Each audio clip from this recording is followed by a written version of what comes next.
is the pandemic, which led to an unprecedented number of voters choosing to mail in their ballots. The second is simply an overwhelming number of total ballots that need to be counted. Under state law, Pennsylvania could not start counting votes until Election Day, even though it was swamped with early votes. In Nevada, all ballots received by next Tuesday will be counted by next Thursday. Some states still counting ballots from service members and Americans living abroad. And provisional ballots used when an original ballot is damaged or the voter's identity needs to be confirmed. Governors and secretaries of state from across the country, Democrats and Republicans, say the election has been remarkably smooth. Very few technical glitches or verified cases of fraud. We had a smooth election. The way Florida did it, I think inspires confidence. I think that's how elections should be run. The strength of the integrity of this vote is really unparalleled. We are dedicated to making sure the work is done. Because elections are conducted by 50 individual states, it's very difficult to engage in widespread fraud. Former Republican Homeland Security Secretary Michael Chertoff. It is completely unfounded and inappropriate for a president to make unsupported false claims about fraud, which do nothing more than undermine confidence in our country and in our democracy and our Constitution. Also tonight, the Postal Service says it discovered hundreds of undelivered ballots in the Carolinas and Pennsylvania and delivered them after Election Day, but says there are too few to really affect the results. Lester? All right, Tom Costello, thank you. That's for our country, and it just can't stand. This cannot stand in this country. What illegal votes is Trump talking about? I mean, I've never known any, I'm 60, I've never known any presidential race where the votes weren't all counted. Because of how unfair this process was, they're trying to steal an election. We're hearing stories that are horror stories, absolute horror stories. Democrats reacted this way. Tell Trump to shut up and lose gracefully. Hey, Trump, for being such a poor loser. Can't sue everybody all your life. After watching the same address, Republicans had a different take. It's funny how when the president is speaking about an important issue of the election, he gets cut off and snuffed out basically by the media. Happy to see you guys were still playing him, learning his hearing, and then y'all shut off and cut away and went to a commercial in the middle of the president's speech. Yes, we went to a commercial after the president talked for... The election was rigged. Viewers got his message. He was not happy with the process, not happy with the direction of the numbers, and you heard it all. But when he started repeating that the election was being stolen, yes, we went to break.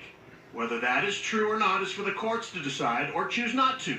Not everybody was happy. We get that too. Overcome the margin of less than 40,000 votes in Arizona.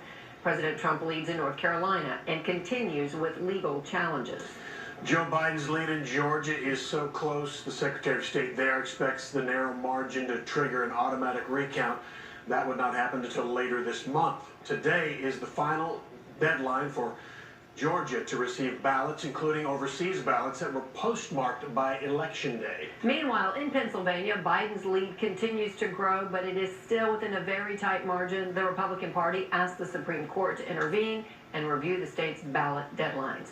Today is the last day elections offices can receive ballots marked by Election Day. Fox 4's Sean Rabb joins us. Now, this is one of the states the president claimed earlier in the week that he had already won. Not true. He did have a 77,000 vote lead over Joe Biden, but right now there's about 150,000 mail-in and provisional ballots together still needing to be counted in North Carolina. 3 days of watching, waiting, and wondering who will be the next president of the United States in an election like no other, where the very process has come under attack and Americans on both sides taking to the streets.